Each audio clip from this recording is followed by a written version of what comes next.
And now, I shall resurrect Slifer the Sky Dragon!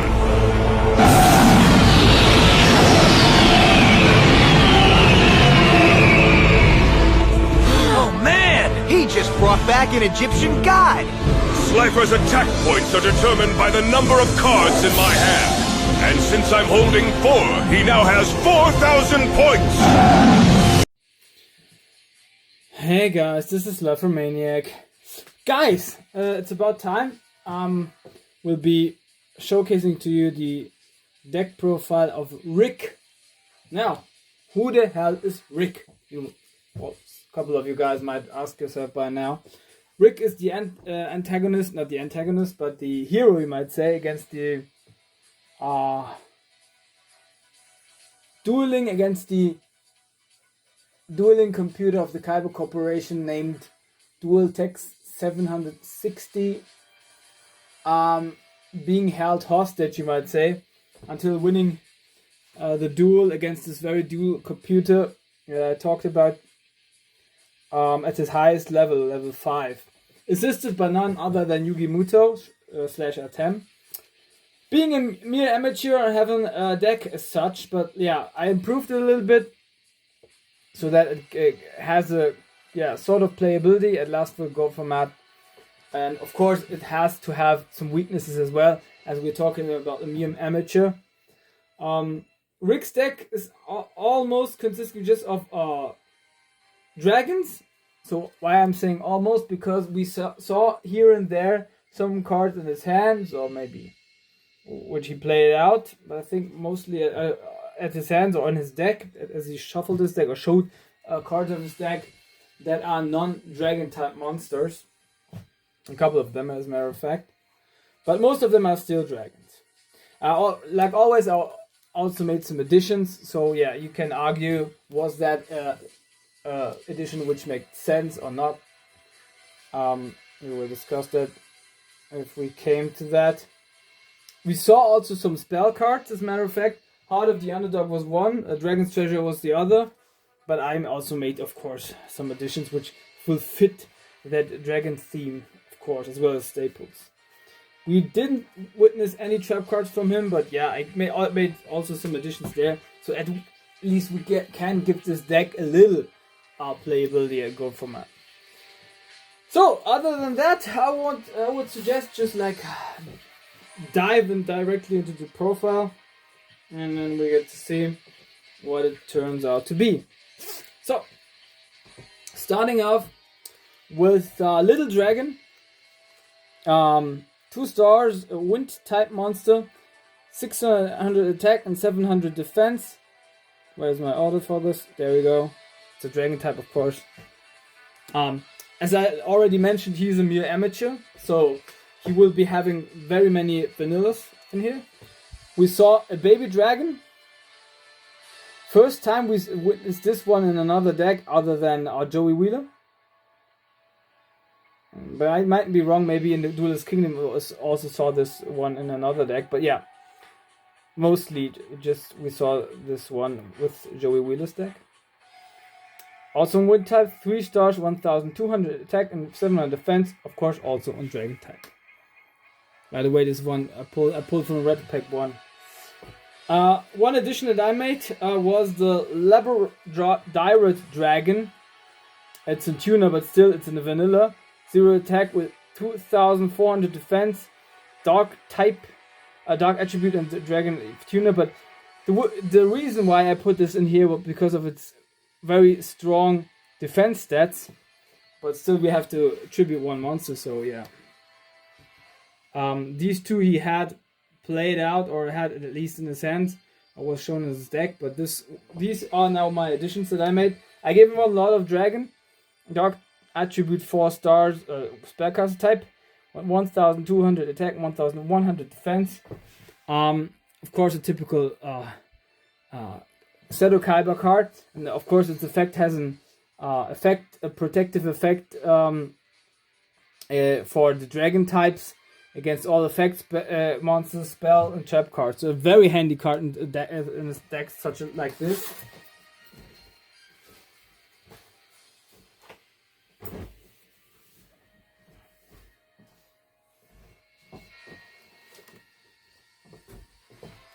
Then another addition that I made was a card which is also a dragon type and made all the sense in the world because it has also a very convenient effect, which is Grey Wing, a card which came out in the Legacy of Darkness first and then afterwards in the Dark Beginning 2. So also wind attribute 3 stars, dragon type 300 attack and 700 defense. And its effect works like that. You have to discard 1 card during the main phase, and then this monster can attack twice a row in the battle phase. Very cool effect as well. My best friend back in the day used this one against me, but used this combination especially very often. Then with another one which we saw was Dragon Dwelling in the Cave. Also would attribute 4 stars of dragon type, 1300 attack and 2000 defense. A very good defensive posture, having got good of protection. So these 3 were my additions made out of my own creativity. This one he had indeed, as well as this one, Black Land Fire Dragon, a dark attribute 4 stars, dragon type 1500 attack and 800 defense.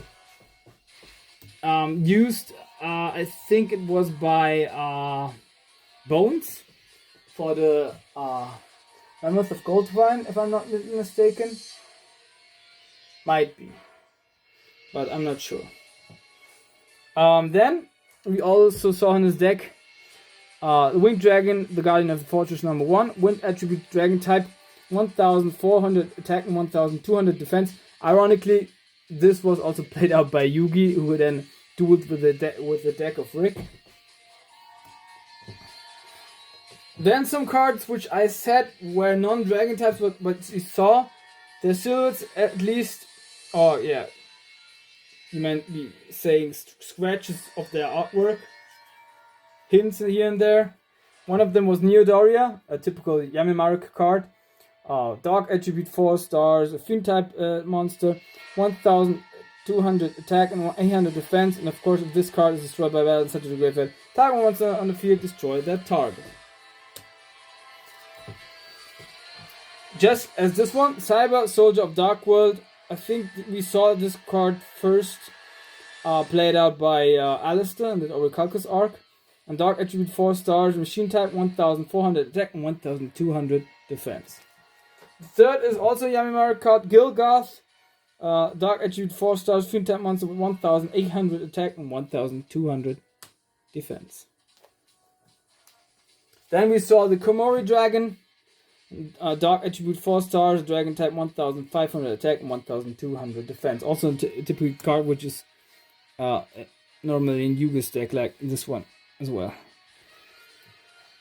Then a Seto Kaiba card which was in this deck was Ryo Spirit. I think with this card even he defeated the duel computer, or at least brought him near to lose. Also wind attribute 4 stars, dragon type 1000 attack and 1000 defense. You can choose this effect just once per battle phase. If this card battles another monster in this turn, you can discard one monster from type dragon from your hand to the graveyard in order to increase this attack and defense of this card to the end step by 1000 points. So as we have many dragons in here, this card will be having no problem using that effect. Then I have a Luster Dragon. Also, we saw this one. Dark attribute 4 stars. Oh, I have to stop here because I'm not sure whether this was my addition or we saw this, because we saw the Luster Dragon 2, but I don't think, maybe we saw this one. If I'm not being mistaken. So wind attribute 4 stars, dark dragon type 1900 very strong attack and 1600 defense. Spear Dragon. I think we didn't see this, so it's like an addition from me. Wind attribute 4 stars, dragon type 1900 attack and 0 defense. As we had also another Setokaiba cards in here, I thought this would be also be appropriate. Of course, it has piercing battle damage, and then it is brought to defense position until your next turn. So a little downside there. But you also could call it upset because it's then not vulnerable to attacks anymore. At least not like, just ironically, just to piercing damage attacks. Another card which I bought very early, purchased just a couple of days ago, which was Yamadron, first tribute monster. Also, we didn't witness this one, but I thought it has very weak attack sets, but still needs a tribute. As we have a deck from an amateur, you have to consider that and regard that a card like this would be in here too. Fire attribute 5 stars, dragon type, of course, 1600 attack, 1800 defense. So at least its defenses ain't that bad, but still it's got 1 tribute. Curse of Dragon, also played out by Yugi, and as he played with this deck. So yeah, it wasn't here. A dark attribute 5 stars, dragon type, 2000 attack and 1500 defense. Also, we saw a very card which we do not witness that often in the anime, which was Parrot Dragon, card from Pegasus. Wind attribute 5 stars, dragon type, 2000 attack and 1300 defense. Very cool that we see this in here. I'm not sure. I think we saw also Hyazun-Ru, as he was like exposing his deck to everyone. Wind attribute 7 stars, 2100 attack and 2800 defense. Of course, dragon type. Was 7 stars, so 2 tributes, but good defensive measure against like a strong monster maybe. Luster Dragon number 2. This we saw for certain. It is a wind attribute. It's got 6 stars, 2400 attack and 1400 defense. Dragon type. Another vanilla. Then a card which we maybe just saw a glimpse of it, but it really looked like the background of Red Eyes Black Dragon, so we cannot be that much certain and safe if this wasn't here, but it's my interpretation that it might be in here. A dark attribute 7 stars, of course, an iconic Joey Wheeler card. Before that, an iconic Rex Raptor card, 2400 attack and 2000 defense. And last but not least, addition which I made because I thought even a weak vanilla, you might say, almost vanilla deck or vanilla focus deck like that have to have a strong boss monster, and I thought one which we proper, you might see at first in an anime deck first time, is the Trihunt Dragon. Dark attribute, dragon type, 2850 attack and 2350 defense. And 8 stars, of course. Very cool artwork, by the way. Love that. So this is my monster lineup. There were some other monsters, but I have a little side deck in here. I will be showcasing the other monsters then. So he himself played out, we witnessed at least 2 other monsters of him. And I made even 3 out of that in the side deck, but in another context. So this is the monster lineup. You might pause here for a second. I don't know if we I can focus on all of them. And I give you 5, 4, 3, 2, 1. Now let's get into the spells. Very cool dragon deck by the way. Love those dragons. I might be building I will be building a deck just consisting of dragons in the near future. Also, of course, one which is focused on blue eyes, but like just one with dragons. This will be another thing.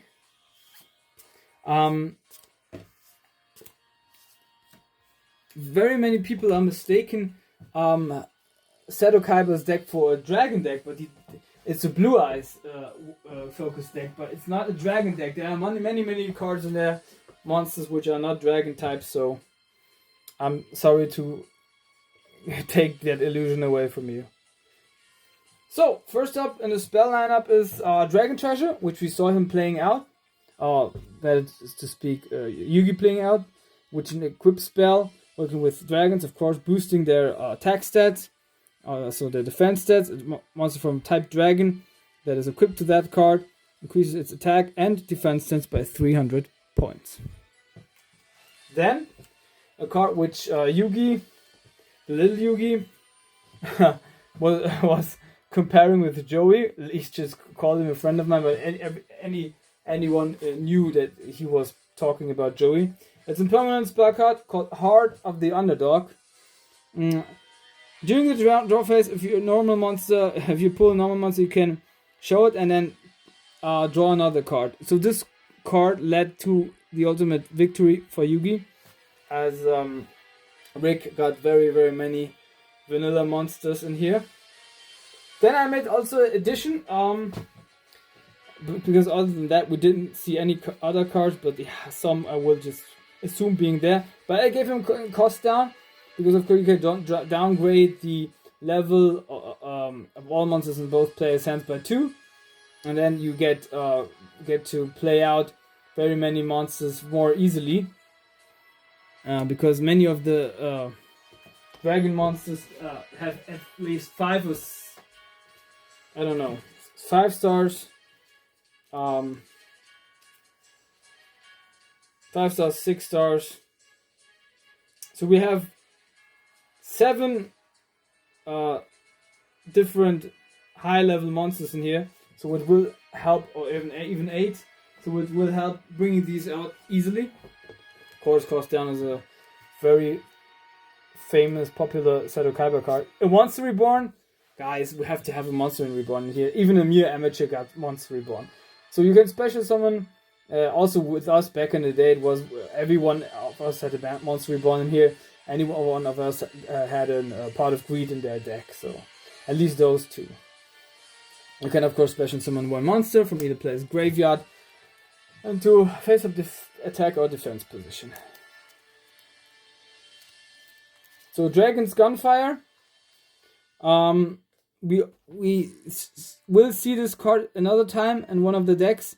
It's showcased in the anime the first time in this very specific era, but by another duelist, but I won't spoil it. But I thought, this is a dragon deck, it would be also very appropriate to have it in here. Activate this card only if you have a face-up dragon type or control the face-up dragon type monster. Activate one of the effects.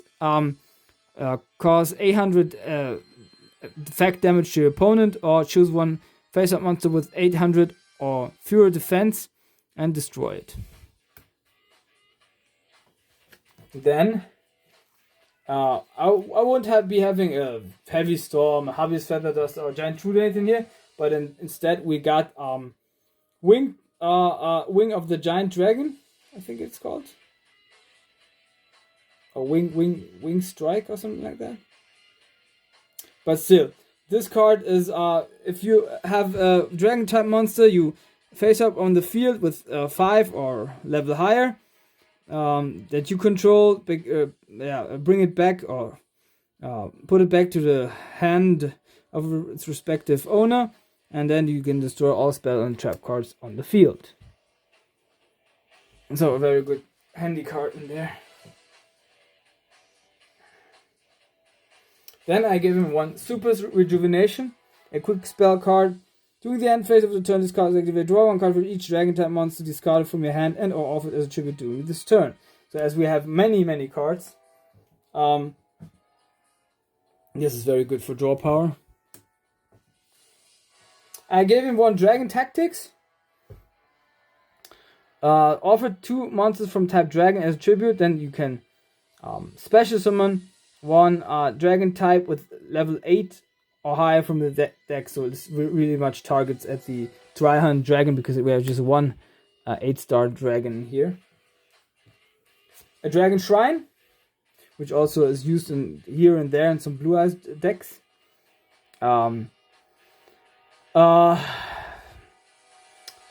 Send one dragon type monster from your deck to the graveyard.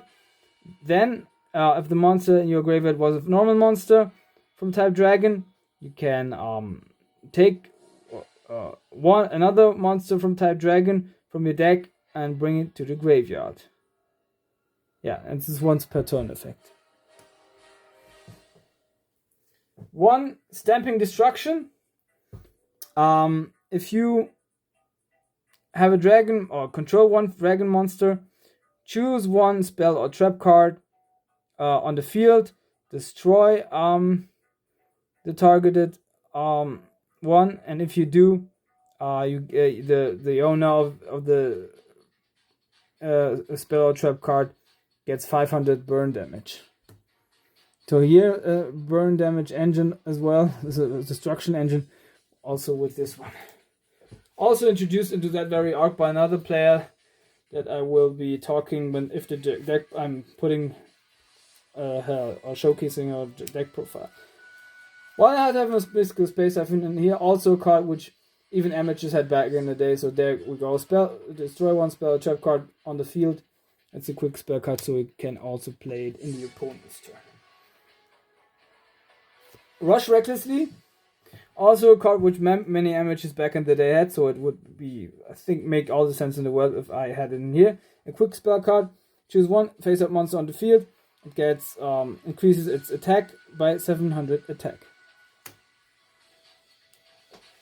I gave him 1 change of heart to tribute maybe another monster. Of course, you can choose 1 opponent's monster for 1 turn. 1 Pot of Greed for drawing power, of course.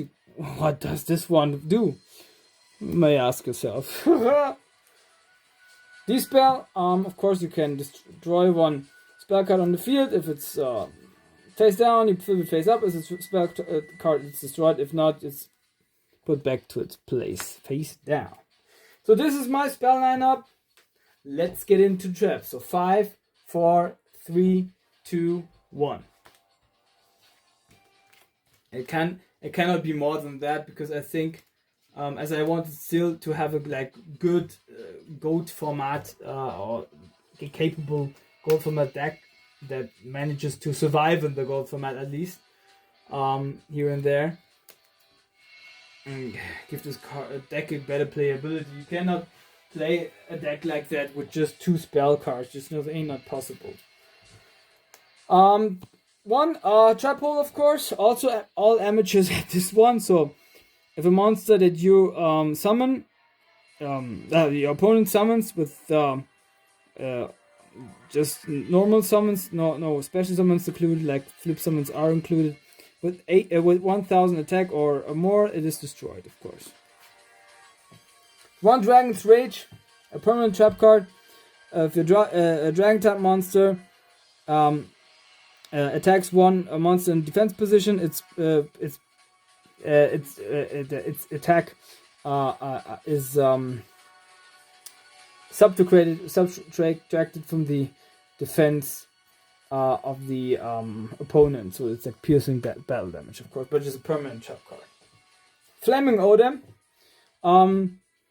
Offer 1 monster from type dragon as a tribute. Destroy all face-up monsters on the field whose defense are lower or equal to the attack of the tributed monster. Very tricky. And last but not least, I got a Breakthrough Skill. Target 1 effect monster your opponent controls, negate the effects of that face-up monster your opponent controls until the end phase of the turn. During your turn, except the turn this card was sent to the graveyard, you can banish this card from the graveyard, then target 1 effect monster your opponent controls. Negate the effect of that target until the end of the turn. There had to be a little bit stronger trap card in here. So this is his main deck. 5, 4, 3, 2, 1. Put these away. I have a little side deck in here. So we saw him having Crawling Dragon. I don't know whether he played it out. I think he played it out. Earth attribute 5 stars. A dragon type 1600 attack and 1400 defense with 5 stars. I could have this in here, but I thought Yamadron had better stats, so I put it in here. Then we have a double-headed Fire Dragon, which is not a dragon type, but looks like a dragon. It's a fire attribute and pyro type, 2200 attack, 1700 defense with 6 stars. Yeah, as this was no dragon type, I thought, okay, we just let it out. Then I gave him, or will give him, a meteor dragon. Also 6 stars, earth attribute, dragon type, 1800 attack and 2000 defense. The reason why I have this in here, because I give him also a fusion card in the side deck, fire type, and 8 stars. A dragon fusion with red as black dragon, the meteor dragon. So if you put this back in here, we will also put this in here with 3500 mighty attacks and 2000 defense. And of course, we have to have then along with this card a polymerization here. So this is it, guys. This was my 40 cards brick deck profile. I hope you guys enjoyed it. Hit the like, the subscribe button. Show me some love, guys. Comment down below which was your favorite card, which you liked, which you didn't like, which spell, monster, or trap card you would exchange, which card you would maybe put into a side deck or pull from the side deck and put it into the main deck. Yeah. Next up will be, I think, I don't know. Maybe I will be starting with the antagonists, but you really can't call them antagonists. Like Siegfried and Leon are really like an antagonist, maybe in Vivian Wong. Solomon Mudo is of course we might say a mysterious antagonist. So he's really not really an antagonist, but he acts like one in the first place. But then, yeah, of course, he eventually unmasks himself and shows who he really is. So yeah, he's not really an antagonist. But I might be starting with these because maybe I will be putting Yugi, Seto Kaiba, and Joey at the end this time, because I always start with Yugi, bring Seto Kaiba, and then Joey. But I thought I'd be flipping this rule for this time. Yeah, and then you will see when I will do it. Next week I have like 4 days free, so I intend to do many deck profiles. And I'm looking really forward to that. So I'm wishing all of you guys, as always, a non-stressful time, a good morning and good midday, good afternoon and good evening and good night, whenever and wherever you witness this one. This is me, your Slifer Maniac, and I offer you guys, each of you, without any exclusion, a big peace.